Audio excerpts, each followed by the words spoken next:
The one thing that real estate does for you or does to you is it affords you almost an unlimited opportunity of different ways to do the business. Hmm. And for a lot of people, that can cause that paralysis by analysis. It's right. Like you've got this team over here that's successful door knocking. You got this team who does cold calls. You got this team who does video and social and a podcast. And there's so many different ways you can be successful in real estate.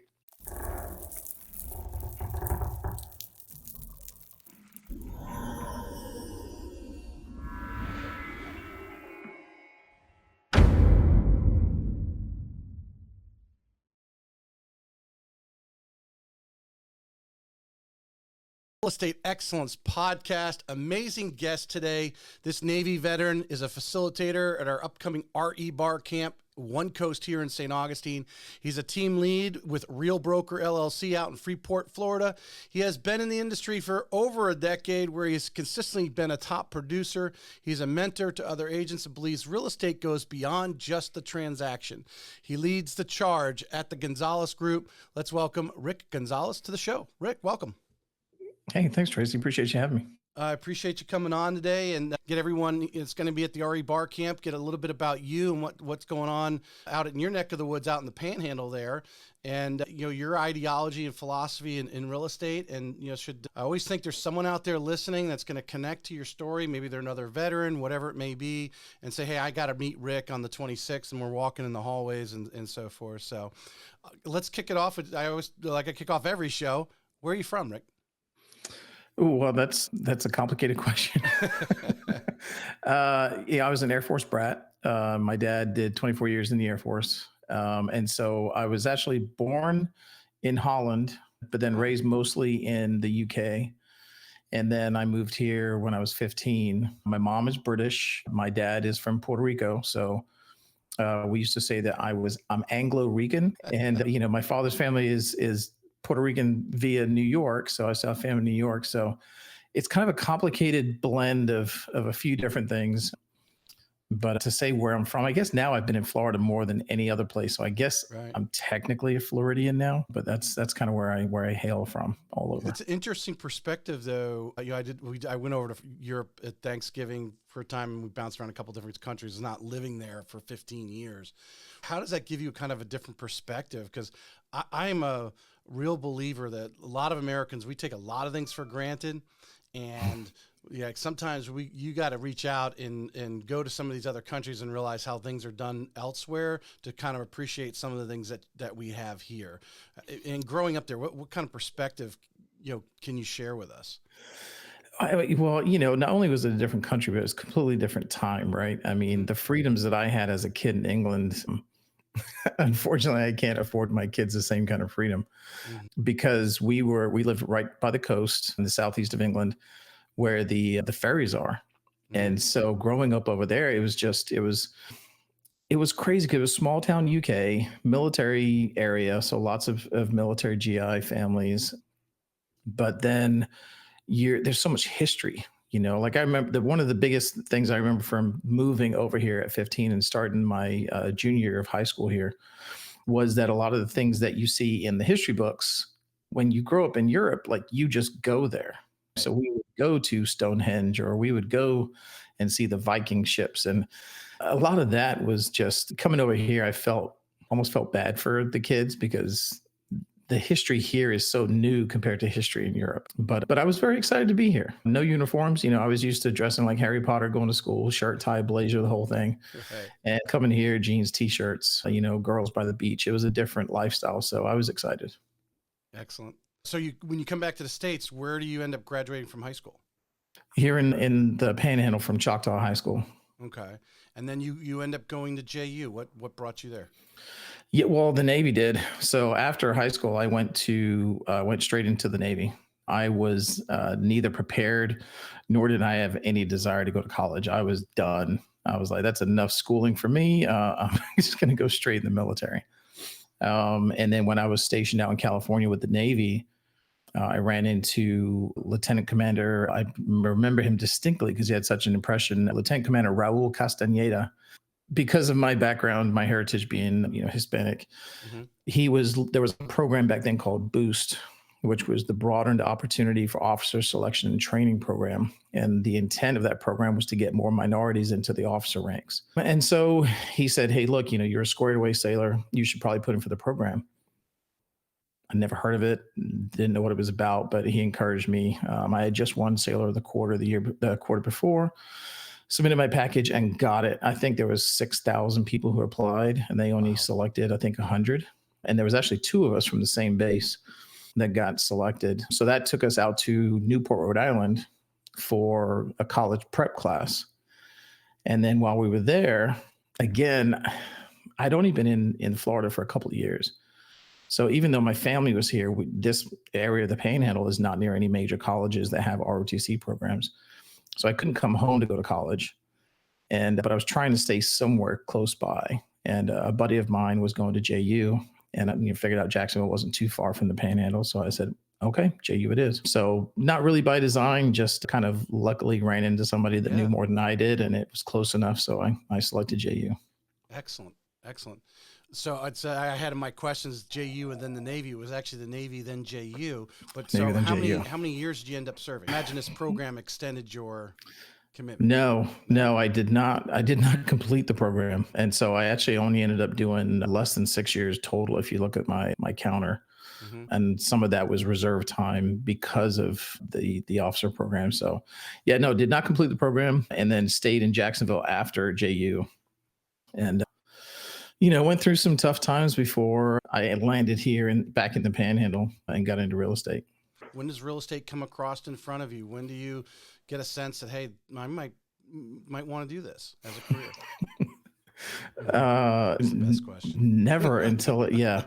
So long story short, so I'm in Jacksonville. My buddy, my best friend Rob, who was the one who was going to JU and dragged me to Jacksonville with him. We became best friends, roommates. Rick and Rob were tied at the hip. He ended up graduating, went to flight school, was a pilot of SH-60s. And back in 2005, his helicopter crashed and he was killed off the coast of North Carolina. And that was the first of a couple of just bad events that sent me in a weird place. So I spent a good amount of time, I guess, lost, I guess you would say. And so I did door-to-door sales for a company called Sidcor. Found them in Jacksonville. They took me to Atlanta and then Boston and then Nashville and then back to Atlanta. It was maybe like a 2-year stretch. And by then I'd kind of worked through the grieving and the emotional process and was kind of ready to come home. So I called my dad and came back here to the Panhandle where he lived. Got a job working on the beach as a property manager for short-term rentals. And this was 2009-ish. 2008, 2009. We all know 2008, it was a weird time. And then just as things were starting to go well as a short-term rental manager, the BP oil spill happened. And so even though it didn't directly affect our beaches, it impacted the business enough where I was a new enough manager where I was the first one laid off. Right. So just as I was getting my footing again, I was laid off because of the oil spill. And my office down here on Scenic Highway 30A had both rental management and real estate in it. And, I'd seen the real estate guys, but the whole 100% commission thing, I was like, nope, not going to do that. That sucks. And so as I'm walking out with my box, the real estate manager, she gives me a hug. She says, hey, I think it's, kind of crappy what's happening to you. If you ever want to get into real estate, give me a call. I said, yep, thanks. Gave her a hug and never thought about it again. 6 months later, I think, still looking for a job and burning through the BP money that they gave me. My wife was giving me some of those looks like, you're going to get a job, right? And there was, it was the market was still struggling and nobody was really hiring for anything. So I was waiting tables and I said, you know what, screw it. I'm going to call Mary Lou and see what I got to do for this real estate thing.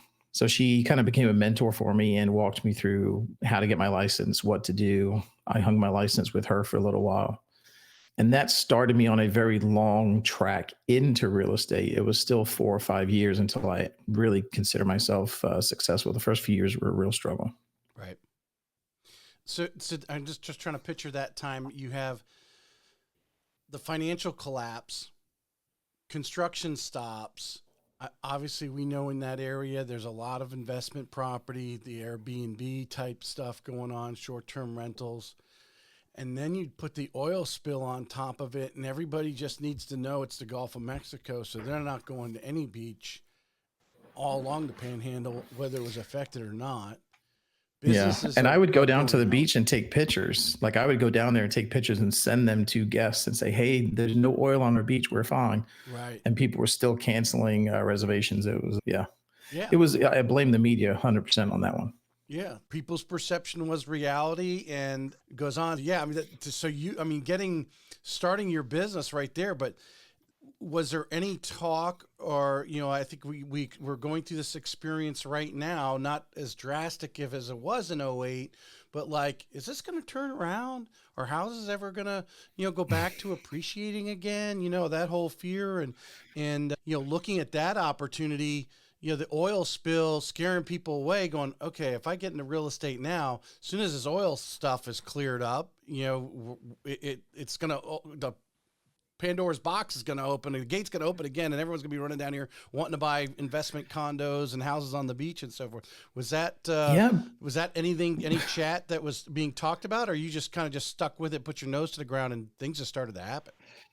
Yeah. Well, Tracy, I kind of consider myself fortunate because I had nothing to compare it against, right? Like I wasn't like a lot of the agents now got into real estate in what I call the unicorn market, right? Where you, Yeah. you think of listing a property and it sells for over what you think you might list it for. So they got used to that easy market very quickly. And then this hit and they're like, oh my God, what am I going to do? I got in when everyone was like, what are you doing? Like now is not a good time to get into real estate. So I didn't know how good it could be or how good it was going to become. I just knew what it was. I knew it was a struggle and a grind, and I knew I could sell one here and one there, and I could pay some bills. And it's why I waited tables at night and did real estate in the day for the first few years. But I thought that was normal. I just thought that everything I knew about real estate was a bunch of BS. And I thought that normal realtors had second jobs and struggled, and it wasn't as glamorous as I thought. So for me, there was no talk of, hey, it's going to be great soon. I just thought as the years went by and I got better, that I would sell more houses and I would get better. And then I would sell more houses and progress up like you do in a normal job, because that was my experience before this. So, yeah, I find myself feeling very lucky to go through that, because I think some of the people now are a little spoiled and now they don't know what to do. So you obviously came in. You were working real estate full time, waiting some tables at night to make things connect here. But you and your wife had the faith, or I mean, because that's always a balance there. And I don't think I've ever asked this question on the show. But your wife was giving you some heat to get a job. You got the real estate. Did she accept that, even though stuff wasn't coming in? And you like you said, you stuck with it for 4 or 5 years before things really started to happen for you. Yeah, well, luckily in my college time in Jacksonville, I waited tables and bartended, and so that was always an easy kind of a filler for me. I knew I could go get a job at a restaurant around here and make $100 a day and pay the bills. So I wasn't too worried about the money. Filling the gap on the financial side was easy. The stress for us was I didn't want to be in restaurants like as a job. That's not what I wanted. And so I needed to know that real estate was eventually going to be a career that could not only support my portion of the bills, but eventually support the entire family, where my wife would have the option not to work. And I'd like to say it was faith, but yeah, I think the thing is she had a good salary job at the beach. She had benefits, so we were lucky in that aspect. I just had to make enough to, like I said, to top off the accounts. And, the goal was always to be like, back then, I remember like, oh, if I could make 6 figures, like everything would be better. And it was elusive. I remember the first year I made like $60,000 and I was just barely making more than my wife. And I was like, oh, okay, now I'm legit. Like now I'm making more than she is. Right. And then of course then of course she got a raise the very next year. But it was one of those things where, we just, here in the Panhandle, there's not a lot of options. We joke and say that there's the 3 R's. There's resorts, there's real estate, and then there's like retail, and then the military on top of that. But if you're not doing resorts, real estate, or retail, like, there's nothing here. There's no big business or industry. You can't go downtown Destin Right. into one of the high rises and get a corporate job, you know? So there's not much opportunity to make a six-figure salary. Everyone who does make good money is in some kind of sales, which I didn't have a lot of experience with. So we just So knew that there weren't many other options. So we just kind of stuck with it for lack of options. in your growth period, there's one thing I think is very important, and I think having a team and you've changed brokerages and you've been under some of the biggest names in real estate out there a little bit. Tell us a little bit, that you've experienced from the standpoint of finding the right broker for you, because as I speak to many agents, especially some of the top people, top team leads and so forth, how it's important to find the broker that you kind of match a business ideology or just the way you kind of do things, and obviously a broker that's continuing to pour value into you, that you are growing at that brokerage. And Yeah. some people walk in, obviously you didn't, you struggled for 4 or 5 years before things started to happen. So you kind of helped, that broker kind of had to probably, stick you a few times to say, hey, let's keep it going, keep moving forward, keep encouraging you.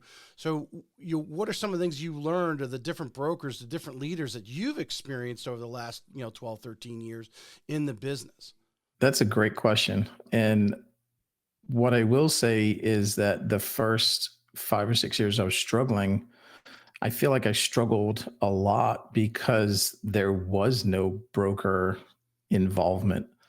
I feel like switching brokerages became another part-time job for me. I think now I'm at, let's say I started at a boutique one that has later sold to Berkshire Hathaway, but they were boutique when I started. Then I went to another boutique. Then that was when I was like, well, this isn't working and we're getting low on money. I should go to Keller Williams because that's the place where everyone goes to get trained on how to actually do real estate, right? Right. So I went to Keller Williams. I was there for a year. Then I went to Remax, got on a team there. The team was the first time that I had any kind of a leadership or a mentor in real estate, as you said, poke me and be like, hey, let's go get on the phone or go do this. Or that team leader was the first time I had that. And that was 4 years in. The first few brokers, very little involvement, very little interaction, hardly ever saw him or heard from him. So then I left Remax and went back to a boutique to be on a team, but more as an office personnel type. I guess he thought I was old and knew a little bit, so I could maybe wrangle the young kids. And it was an opportunity because, again, sales weren't happening. It was another opportunity for me to earn some salary plus a commission. So it gave me that comfort. So I did that for 4 years. And then when I left that position, that's when I went to my first 100% brokerage, because I thought, these guys are taking half of my money. Now I know what I'm doing. Now I'm going to go 100% brokerage. I'm going to make all of my money and keep it all to myself. And that was a nightmare. I was there for 3 months and I was like, yep, no, this is not for me, because it was complete opposite end of the spectrum. You go from having so much oversight, so much support, so much help, and Right. giving up 50% for that I went there and it was just an empty office. There was nobody. It was like you were completely on an island. So that was when I went to EXP, which at the time was almost brand new. I think there was less than 2,000 agents when I joined. I joined them. This is where people may laugh at me. The reason I joined EXP is not for any of the stuff that people may be joining for now. I joined simply because at the time you got Commissions Inc. CRM for free. And me being a solo agent, just coming from 100% brokerage where I didn't have a CRM, having a CRM as powerful as Commission Inc. for free was enough to get me to switch brokerages and join EXP. So I did that for 4 years until I no longer felt comfortable, and joined Real 3 years ago. So I've been at Real just over 3 years. To circle back to your initial question, as far as the leadership and the broker, here at Real, it's the first time that a lot of people that probably listen to you and follow you are Gary Vee aware, right? Mm-hmm. Gary Vee has always said that he doesn't bet on the horse, he bets on the jockey. And with Real, it was the same way. Good friend of mine, Tim Macy, made the switch from EXP to Real. And I knew he was dug in and well invested at EXP. So I knew it had to be a good move and at least worth me taking a look at. And he introduced me to Tamir, who is the CEO of Real. And Tracy, I can't tell you, he's just a guy that really truly makes you believe that he wakes up every morning trying to come up with ways to help you. Like that's his only purpose. Mm-hmm. And I don't know what it is about him, but every conversation I've had with the guy, I just truly believe that his mission every day is to make realtors' lives better. And in the 3 years that I've poked at him and tested him and seen how he reacted to different things, these lawsuits and other, brokerages having accusations made, like, hey, what would you do in this situation? Every time he's put, feet to fire and been forced to answer a question, he's answered it almost perfectly and then followed through with what he said. And that leadership has just made me feel like I'm definitely in the right place. Someone coming into the business today, I'm sure, as all agents, do, you're at cocktail event or whatever with non-real estate agents, they're asking, hey, how's the real estate market? Should I become a realtor and so forth? What are some of the things that you think are important? I mean, because you it sounds like you've been very aware of your struggles. And I think a lot of people listening to what your story probably would have quit a long time ago. They probably would have quit easily in the first 5 years. But what's important? What are someone hasn't even taken the test yet or even started to study for it? What are some of the things that you're telling them up front? Hey, you need to know this about real estate. And, here's a couple of things that I recommend, because I really found that really finding that broker or a mentor or something like that really has changed someone's learning curve and success curve tremendously. Yeah, but I think I would start first at making sure they have a really high level of self-awareness, because the one thing that real estate does for you, or does to you, is it affords you almost an unlimited opportunity of different ways to do the business. Mm-hmm. And for a lot of people, that can cause that paralysis by analysis. It's right. Like you've got this team over here that's successful door knocking. You got this team who does cold calls. You got this team who does video and social and a podcast. And there's so many different ways you can be successful in real estate. And so the reason why I say they need to have a high level of self-awareness is because if you come in not knowing yourself and what you are comfortable doing, what you're good at, what you want to do, because remember, we all get into real estate for freedom, flexibility, and to live our lives the way we want to and make oodles of money. And then we join a team and they make you cold call and you hate your life and you quit. Right. So I think you got to come in from the beginning knowing, hey, look, I saw this guy, Rick, on social. He does a lot of videos. He does this, he does that. He seems like he's doing really well. Like, I want to do that. And so then if you identify that social or video or whatever is your thing, then what you said is 100% accurate. Then you look for that coach or that mentor, that team lead that is doing business the way you want to do business. And you say, hey, can I join your team? I want to do real estate the way you do. And then yes, having that leader, that coach, mentor, team leader, whatever, will definitely, shorten your learning curve by at least my 5 years. But I think I still see a lot of agents who get into the business and haven't put any thought into how they're going to do the business. They just get their license. And then they flounder for the first couple of years going from coach to coach to coach or team to team to team. And they just look at the success. They don't look at how they're getting that success. And if it's not a match, then you're going to spend 6 months or a year with that team and you're going to say, oh, this sucks. It doesn't work. And you're going to go try something else. Right. So self-awareness first. No, that's excellent. Neil Oates said, yeah, know thyself. That was actually his quote when I spoke to him the other day. He's a smart guy.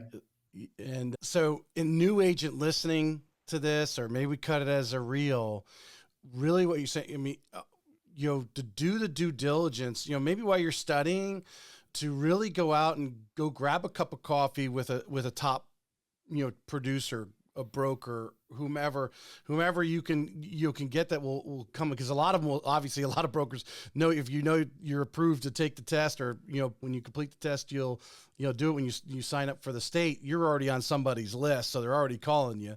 So go and have coffee with numerous amount of people to find out, because I think you hit it spot on. There's so many ways to do this business, because in the end, at the bottom, which is one of the things that you put in there, the quote, or you real estate goes beyond the transaction, and it's a relationship. If you want to continue to grow and make it a 20 or 30 year career, it's building those relationships and keeping this. How long did it take you to really come to that conclusion of, with all your trials and tribulations, like, dude, the real trick to this thing is building a relationship with every single person that you talk to every day? It was through trial and error, right? Like, I mean, I tried the cold call thing, hated that. The bad part for me is, if I don't like something, I can still usually work hard enough where I'm pretty good at it. Like, I've done door-to-door sales. I did collections at Citibank when I was in college. So I've done phone work. I've done door-to-door work. So I can be successful with it. The part for me was, again, I had this vision of how I wanted to live my life in real estate, like what being my own independent contractor was supposed to afford me, that lifestyle. And going door to door and cold calling was not it. So I think it was just trial and error, figuring out the things I didn't like to do. And then it was actually, I think, just because the technology came along at the right time. I started doing video when Facebook Live. So if you're bored enough one day, you can go back through my Facebook page and you can see my Facebook Lives. And I don't know, maybe 7, 8 years ago is when it started. I used to do a daily Facebook Live show. I called it the Ricky G Show because I was a Gary Vee fan. I couldn't come up with anything better. I had a couple of buddies that were doing coffee chat shows. One was Rory Pitts. He's up in the Pacific Northwest. He had the Caffeinated Realtor. He would get on every morning and I like just Caffeinated drink. Realtor. That's Yeah, cool. he would just drink coffee and just talk on Facebook Live. I had another guy down here that had coffee chat. And then I had, there was a guy in South Florida his name was Joe. And so he had Cup of Joe. And so I was watching these guys every morning on Facebook, and I was like, who are these 200, 300, 400 people that are watching these guys drink coffee and just ramble on about nothing? And Justin Lindsay, who did Coffee Chat, was here locally in my market. And so I reached out to him, and he actually had me on as a guest on his Coffee Chat show. And I was really amazed at how, kind of like, just like what we're doing now, we were on Facebook, it was split screen, and, he's interviewing me, and people were tuning in like we were on a regular TV show. And then when people saw it, they were like, "Oh, hey, I saw you on this show. That's so awesome. You're really doing big things now." And I was like, "No, I'm really not. It was just social media." But that was the first time that my brain started like, wait a minute, like this might be something. And so I started doing the video Facebook Live. I challenged myself to do my Ricky G show every morning. I used to joke that it was 8:30-ish, and I would just go live and just talk. And people just started showing up. And then when I missed a show because I slept in, I would get messages like, "Hey man, did I already miss the show? What time are you going live today?" And I was like, "Wait, like you're like waiting to watch it? Like what's going on here?" And so then I started getting, recognized from video, and it kind of just built upon that. And I said, okay, this social media thing is something. And while all of the coaches and team leaders here locally were like, stop wasting your time on social media. You need to start doing open houses and cold calling. Like that's what works. I just went against the grain. And, we talked briefly before we went live about Dustin. And that's when I met Dustin and Neil and Chelsea and all those guys from Snapchat.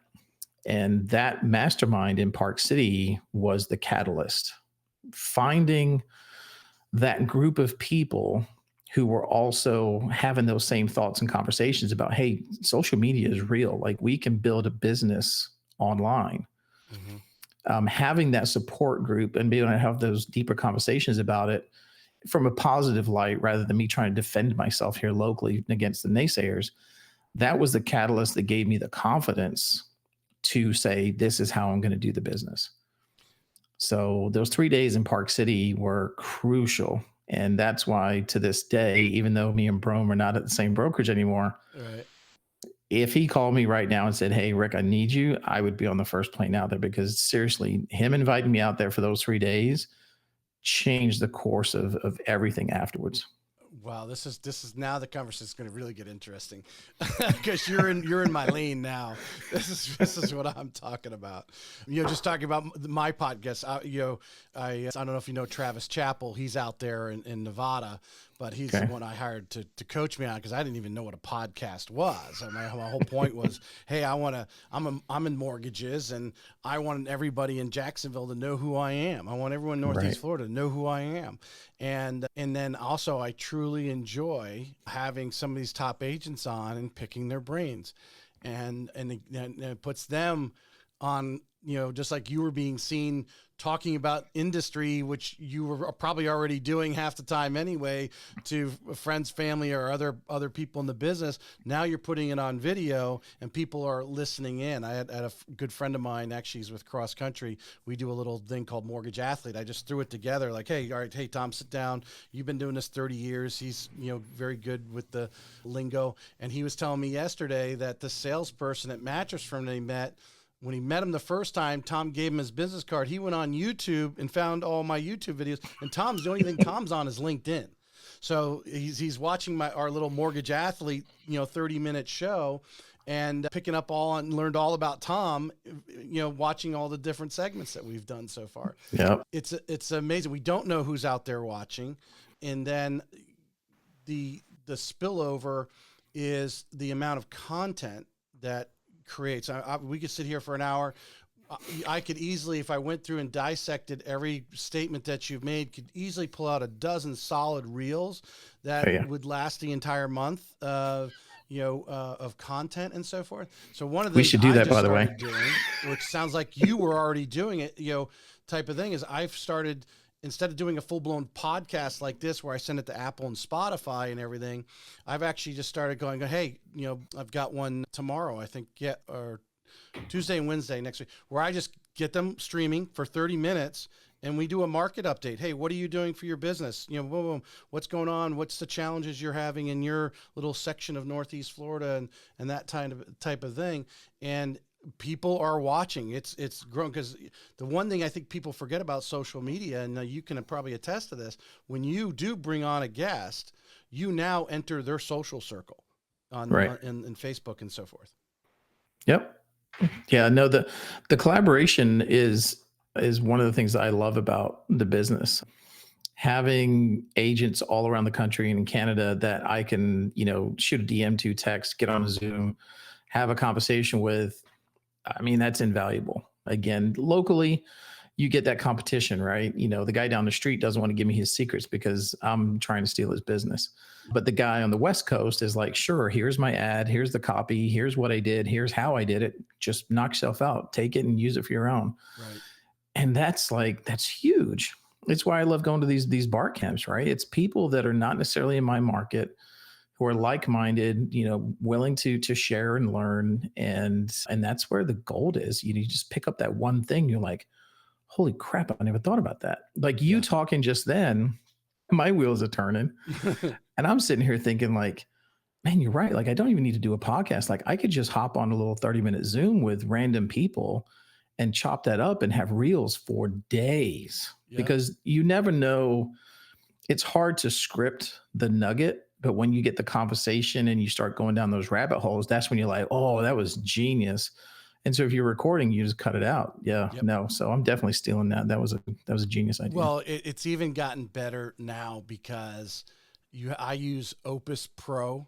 That is, I'm sure there's other companies out there. With the AI. But I could take the 30-minute conversation, upload it to Opus Pro, and in 10 minutes, it might have anywhere from 25 to 30 reels. Now, not all of them are the quality I want to be, but they'll give you a title and everything where when you upload it to TikTok or whatever, it'll Mhm. load that title in there. It scores it on an SEO, so it always gives you the highest score first and then moves down. But you can go in there and tweak it and edit it a little bit, cut it off wherever, what kind of things that you want to do. If some of them are just so good that I just go, yep, upload, boom, there it is. Because that Yeah. Opus Pro is just an AI editor. And I'll say for the people listening or for the people coming to bar camp next week, if you're bored and if you promise to watch all of the whole video, go to my YouTube channel and watch a couple of videos because they're nothing special. What I've learned quickly is that it does come down to the content. If you overproduce and worry too much about graphics and the flash and you don't have enough meat, people will stop watching and your videos will not do. It doesn't matter if you're paying $500 for some fancy editor, Right. they will bomb. And you could do videos like I did where I self-edited in iMovie with my phone, and as long as you're giving good value in the content, they'll do well. Now, if you can find a sweet spot where you've got good content and some good editing, you can do better. But that's my friction point right now, is finding a good editor that doesn't want to charge me an arm and a leg for a video. Right. Right. Well, if you are editing yourself, I mean, it's one of those things. It's like podcasting. You've experienced that.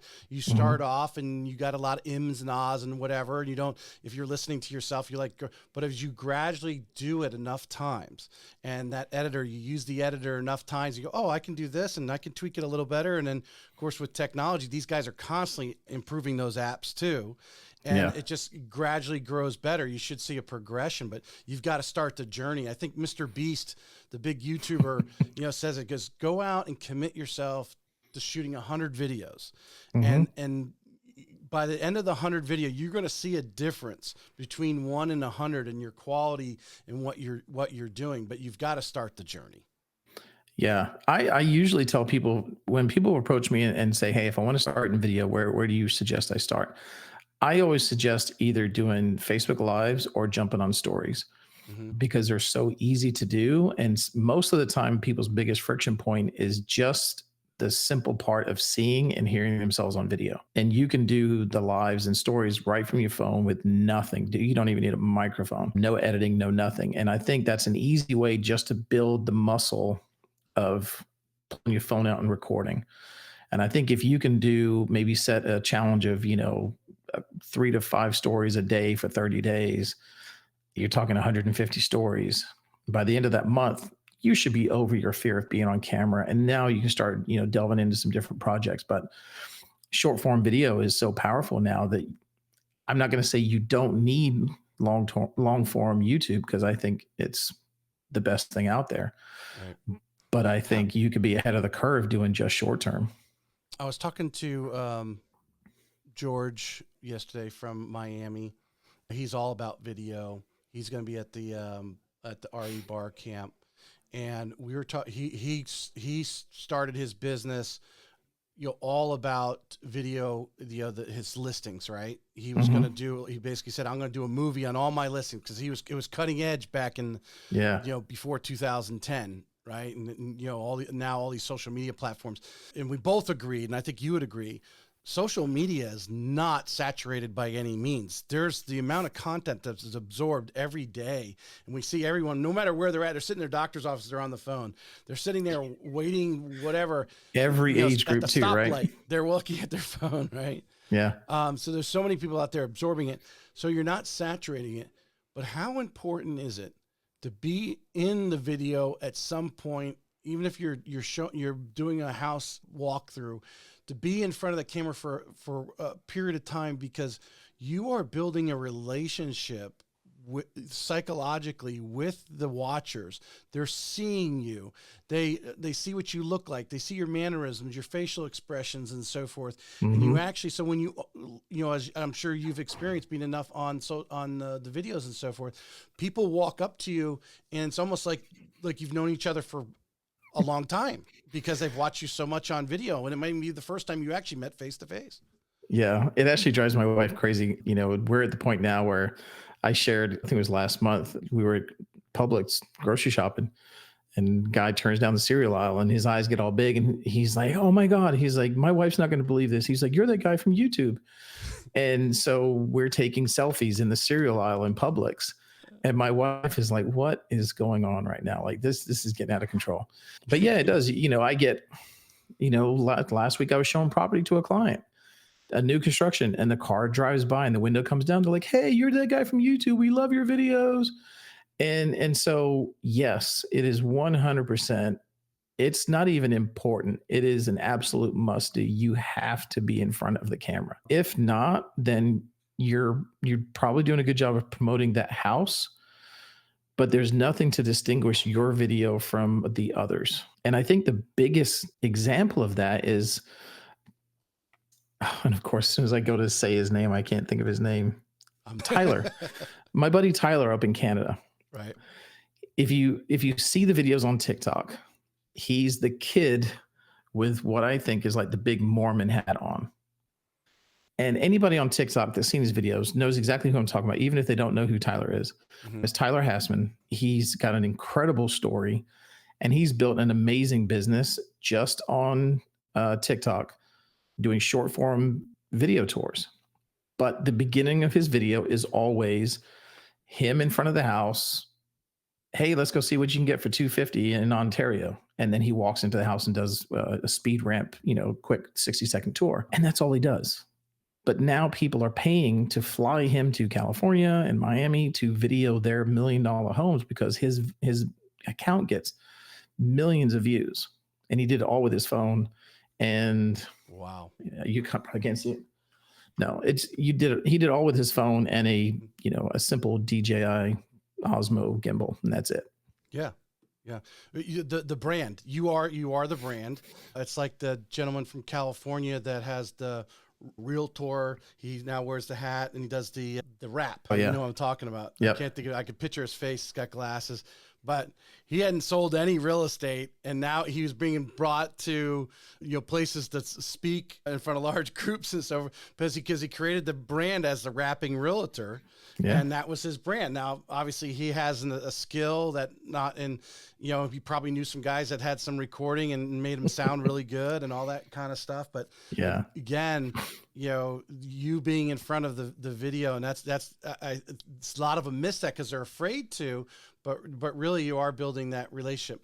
Talking about the video in YouTube, because I'm big in YouTube, and obviously when I have agents on, I go through all their social media, and I find so many of them may have done a few videos a year or 2, 3 years ago, and then they just gave up. And I'm thinking when you were talking about, people you run into, I had Austin Preck he's with EXP here in Jacksonville, and Austin has become a master of his community.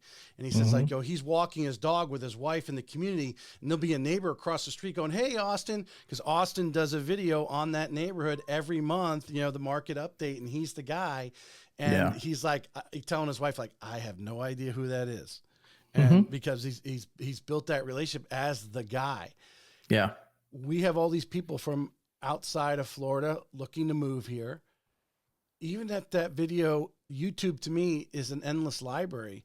If they just go in and plug in that neighborhood, I want to live in XYZ neighborhood. You have all these videos, whether you did them yesterday or 3 years ago, that are going to come up because of the name. Yeah. Well, and that's the same thing I did. I live in a big planned community out here in Freeport. And, I don't know what we're up to, like maybe 22 neighborhoods within the community. So 85+% of my business is right here in my own neighborhood. But it's because of that, right? It's because I have a local Facebook group for my city where, I share and promote local businesses, and I interviewed the mayor and I interviewed local businesses, and I did the whole digital mayor thing that Gary Vee talked about. And then on YouTube, I did the same thing. I do the typical, nothing fancy, the pros and cons, the top 5 reasons, what you should know before you move. I do all the standard titles, just R&D, whatever the guy in the next city is doing, and just put your city in the title and record the video. It's really not hard. And those videos, again, were ones that I edited myself with iMovie. Did a really horrible job with the thumbnail. I've gone on to like YouTube channels, like with Christina Smallhorn and Malcolm, where they've critiqued my channel, and it has not gone well. But those videos have still gotten 3, 4, 5, 6,000 views, and I still get calls today. Right. I still get recognized from those today, because when you search moving to Freeport or living in Hammy Bay, I'm I'm 5 of the top 10 videos. So yeah, it's not hard, but again, this is why the self-awareness comes into play, right? If I'm musical, then maybe the rapping realtor is a way to go. I'm not musical. I'm also not a theater guy, so I'm not going to go for, these big, overly excited. My buddy Brad McCallum in Canada, like he's like, you got to be like Brad times 300, Hmm. because then on camera you look normal. If you're normal, you're going to look kind of subdued and lazy, and people are not going to be excited. I just don't do any of that. I'm just me because I think it's really important when people watch the video and they hear the cadence of how you talk normally and they see your mannerisms and they see what you wear. It's important that if someone's watching this video and then I go to bar camp, there's a really good chance you may see me in this red work hard, be kind shirt. And they're going to be like, you're exactly how you are on video. Well, Exactly. yeah, because I'm the Yeah. same person. Yep. So you have to be cognizant of a few things, but if you want to go fancy, you can. Like I said, you're the guy in California. Brad McCallum does very cinematic type property tours up there for his $1 million homes. You can definitely do that, and it works. Again, there's 10,000 different things you can do in real estate that will work if you do them consistently.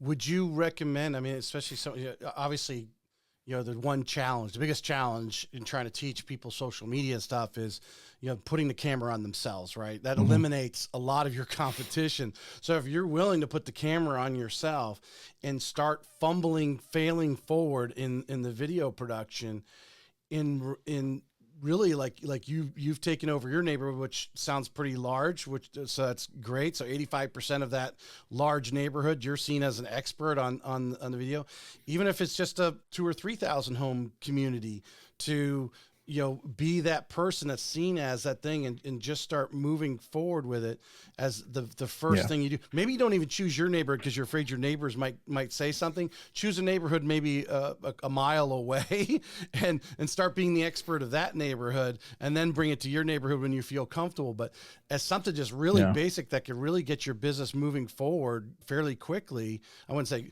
quickly, because my next question, this leading into it, when someone asks you, can you get business from social media? How do you answer that? Well, yeah, obviously, yes, you can, because most of my business comes from social media. But like you said, it's not an overnight thing. But I think I'm not going to say you're silly if you don't.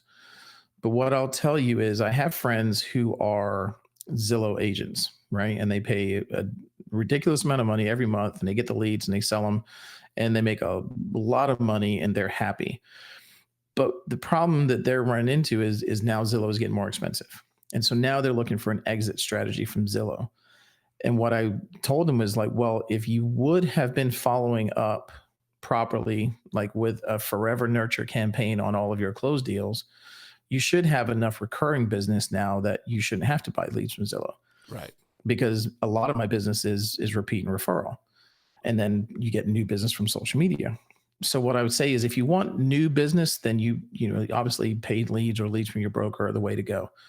But if you start your social media and video today, it will start making you business sooner than if you wait. Hmm. It's kind of a cop out answer, but it's one of those things that it's definitely not overnight, because you have to saturate the market, and it takes time for you to do enough content and enough videos and be seen as the expert before people will start sending you business.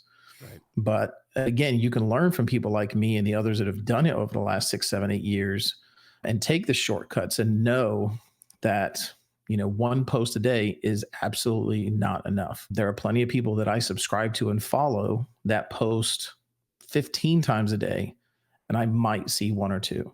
Hmm.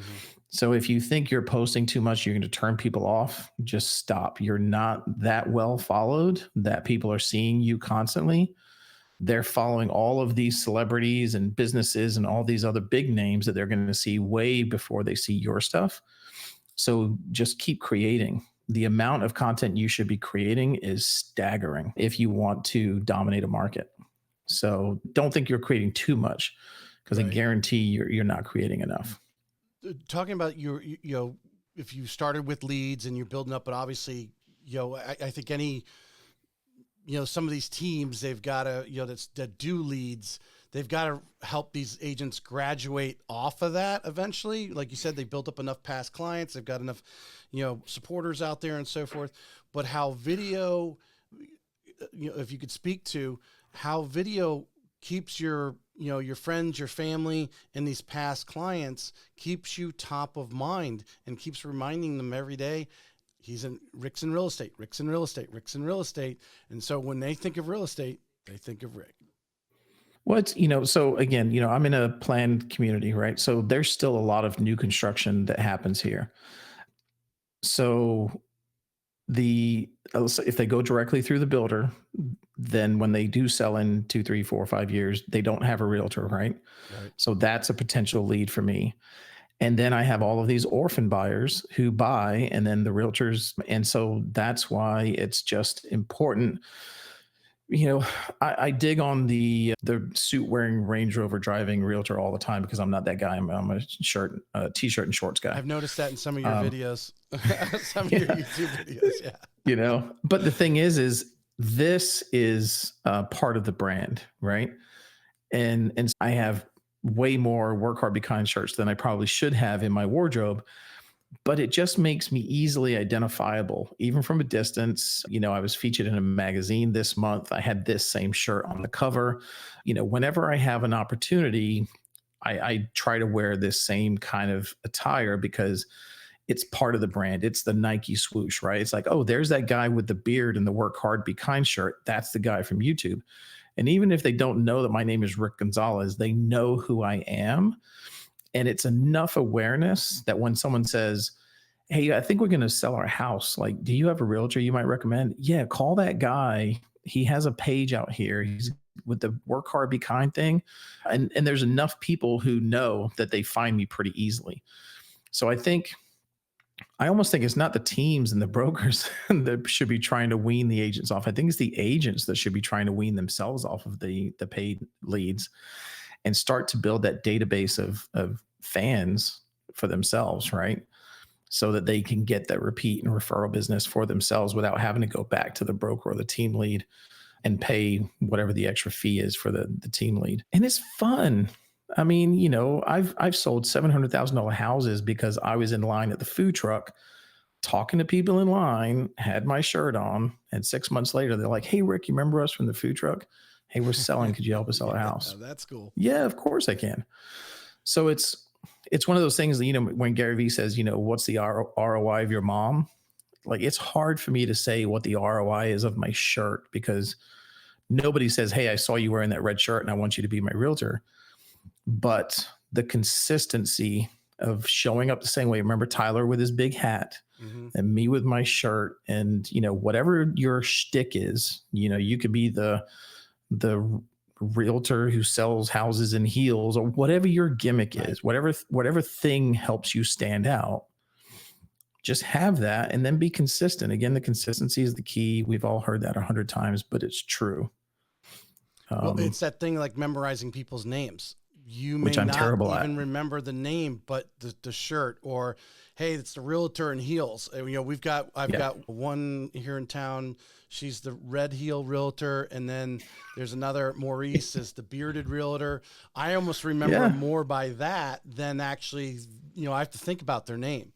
But they see you, they go, oh yes, that's the, I know that's the bearded realtor, and you can call him that, and he responds to it, right? So, because it's fine, right? You don't care how they remember you as long as they remember you.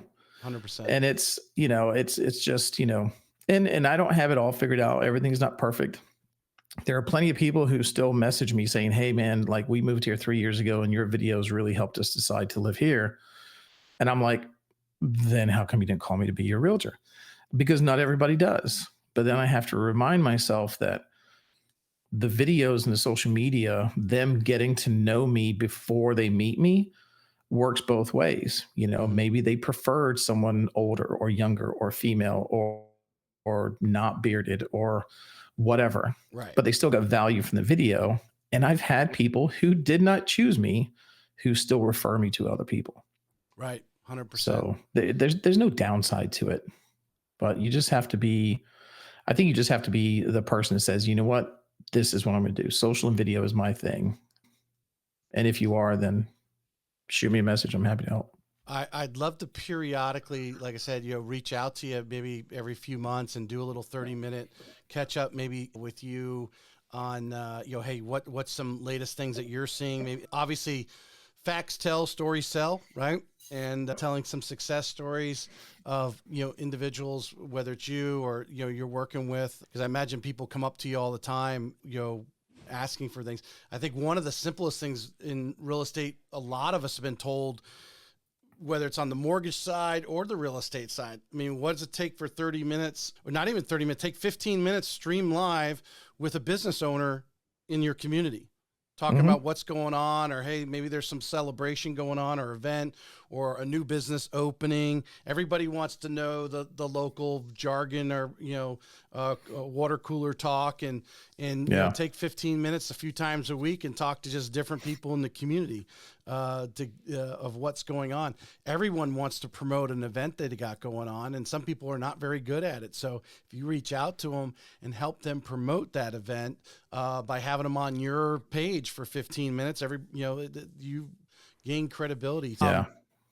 What is I'm going to finish with this. What is the message? Obviously, I know you're coming in, you're going to have your notebook to steal some, which all agents should be coming to the RE Bar Camp with. I'm going to put both of us back on the screen here because my camera seems to be working. It's my camera on this end that keeps freezing. Everyone should have their notebook, but have some questions. If you've sat here and listened to Rick go on, hopefully you've written down 2 or 3 things that are like, hey, I want to meet Rick in the hallway and go one-on-one with him and ask him a few things that he's doing. Or if you are in one of the breakout sessions and Rick's there to, dig deeper into what we just talked about for the last hour of what Rick's doing and where he's seeing success as far as, using the social media as a tool, small or large. Some people are going to take it to a whole nother level, but would you agree? Don't measure yourself with what someone else is doing. Oh yeah. No, that's another buddy of mine, Jesse Peters, up in Canada again. There's an event we go to every year called the Real Estate Video Blueprint in Houston, Texas, hosted by Katie Day. It's a great, fantastic event if you're thinking about getting into video. But he was a speaker a couple of years ago, and he said, don't judge your day 1 to my day, 200. I mean, he's been doing videos for years. And it was so true, because we do that all the time, right? I'll see Tyler's video and he's getting 60,000 views in the first couple of hours. And in my mind, I'm like, well, I'm lucky if I get 600 views, like total. Right. So that must mean that I'm no good. So I should just stop. And the reality is, I always try to ground myself in, like, what kind of interaction do I need to run my business the way I want? Like, I only need 35, 40 deals a year to be making more than enough money to pay the bills and live comfortably, right? Mm-hmm. So 35, 40 deals a year doesn't mean I need 600,000 views on each video. For Rick to do his thing, 600 views is plenty. So I guess just have the right perspective on what you're trying to do. And yeah, if you want to have fun, like, go back and look at Gary Vee's first video. Go back and look at my first video. Go look at Mr. Beast's first video. They all were absolutely horrendous. And so what you have is the opportunity to learn from everyone that's gone before you. And your first video may be just a little bit better than mine. But then, like I said, your learning curve is going to shorten because you can learn from all of our mistakes. You can cut that learning curve way down, and you can hop, skip, and a jump so you can get better faster. Right. But you're still going to have to take the swings and the at-bats. You're still going to have the videos that fail. You're still going to have to deal with the trolls who, I had been in Freeport for a couple of months when I did my first, I used to call it the Freeport Insider. And the trolls, you're not even from Freeport. Who do you think you are being the Freeport Insider? You're always going to have to deal with those people, but it's engagement. I reply back, and I try to keep them talking as long as I can to juice the algorithm, Mm-hmm. So yeah, don't judge yourself against where we are now. Judge yourself against where we started and where you started. And I think you'll see quickly how you're probably going to kick all of our butts. Mm-hmm. Yeah. I mean, because I think you would agree. Everyone that's out there and is doing it is so welcome to share their failures with you. It's part of their, I can't think of the phrase I want to use, but the price they paid, right? We've walked uphill both ways in the snow to school, and they are willing to tell you, yeah, I did that and it didn't work, or hey, this equipment didn't work, or like I said. But I mean, these phones now, you can really do it with just your phone, and maybe you buy a stick or a stand or something. Yeah. I mean, seriously, that Osmo, I think it's the DJI Osmo 6 I got from Amazon. I think it was like 60 or 80 bucks. And my phone, that's what if you see a video of me out and about, because what we're shooting this on right now is my fancy camera that I now use just as my webcam. Like I have like a $2,000 webcam because it's so complicated. When I would take it out into the field to shoot neighborhood videos, I couldn't figure the thing out. Right. I mean, I'd come home after a day of shooting and it was all the colors. It was all whitewashed out. It was blurry. It was terrible. It was a day wasted because I couldn't figure it out. So I just went back to using my phone. So now I have this fancy camera on this fancy tripod sitting in my office that just makes my Zoom calls look pretty. And the reality, most of these people are looking on a phone. I was, just filming my son's basketball game, and the camera can do 4K. And I'm talking to the videographer. He's like, no one's watching in 4K. Right. That's not going to help you. Cut it down to 1080. These phones, they're watching them on the phones, the cameras on the phones. And the sound is so much more important than the video. I mean, if you just have you can shoot everything in 1080. And as long as you have decent audio where, you're not hearing the wind and it's not cutting out, it's not like you're in a can. And you can do that pretty easy. Zoom type thing to actually, and they're not that expensive. For less than $100, you can get a decent mic. I know I'm using Rodecaster's pod mic. They actually have these now with a USB, so you can plug them into your computer. Yeah, Shure has. If you're doing a Zoom type. Shure has a USB mic too. And up until I just got this one for Christmas, this fancy one that my wife got me, it was like $400. But ever since I started my podcast years ago, I had this little $100 Blue Yeti mic. I mean, I just retired this thing just last month. Right. So that was it. Go on Nothing eBay. fancy. If you want any, right from because I have obviously the processor really makes us sound, at least makes me sound better on this end from processing the sound. You can go on eBay. There are so many people have bought mics or whatever, wanted to do this, wanted to start a podcast, wanted to do that, and then it didn't happen. Go on eBay. You will occasionally find a treasure on there that someone's underselling that they've used a few times and it's still in its box. Yeah, I have this. You probably can't see. I have this little Vocaster 2. Yep. That's the only that and this mic are what I just recently added this year for Christmas presents for myself. But prior to this year, everything I did was that Blue Yeti and just whatever Zoom had. My entire podcast that I had running for 3 years was all done just recorded on Zoom with that Blue Yeti mic. There was no fancy nothing. Right. So there's really no excuses not to do it. Yep. But just make sure that it's, like I said, self-awareness to know that you're the kind of person that would do it and do it consistently. Otherwise, it's not going to work for you. This is because I just make me think. I don't know if you know Krista Mashore. Yeah. I interviewed her on my podcast, and she had me on her podcast. Yeah. So she wakes up in the morning and goes live on Instagram, and she's sitting there in her bathrobe with no makeup on, and she's putting her makeup on while she's talking. Mm-hmm. And there's another lady, she's not in real estate, but Jen Gottlieb, she's a keynote speaker. Yep. She does the same thing. And it's that realization that they are letting their guard down. They're not looking their best at the moment, or at least what you see in all these fancy photos or videos. They're sitting there literally in their bathrooms, putting their makeup on and talking to you in the morning, doing that little thing. Be real. And Sean said the same thing you said, Sean Carpenter. Said the same thing that you said. Be the same guy online that you are offline, because you might take that relationship from online to offline, meeting them in the grocery store, or you meet somebody offline and then they go to watch your videos and they're like, yeah, that's the guy I met. Yeah. Yeah. No, that's super important. And it's why, so if anyone wants to, find me on Instagram, it's easy. It's just my name, Rick A. Gonzalez. But my stories every day are done the same time, same way every day. It's right after I drop my son off at school, Hmm. and it's during my drive home. So it's literally just me holding my phone as I'm doing my drive home, talking about whatever I've got You're not going on holding your that phone day. while you're driving, though, right? Yeah, I am. I know, I know. The safety police are going to come get me. I get asked all the time, what kind of a phone holder do you have? It's just my hand resting on my leg, and it just works for me. So what do you So I like to cover do. in that? What do you when you do that? So you're prepping in your mind while you're dropping your kid off. All No, right, this is what I'm going no to talk about. prep. What's going through No, your mind? no prep. It's very much like what my old Ricky G show used to be. It's just now it's stories.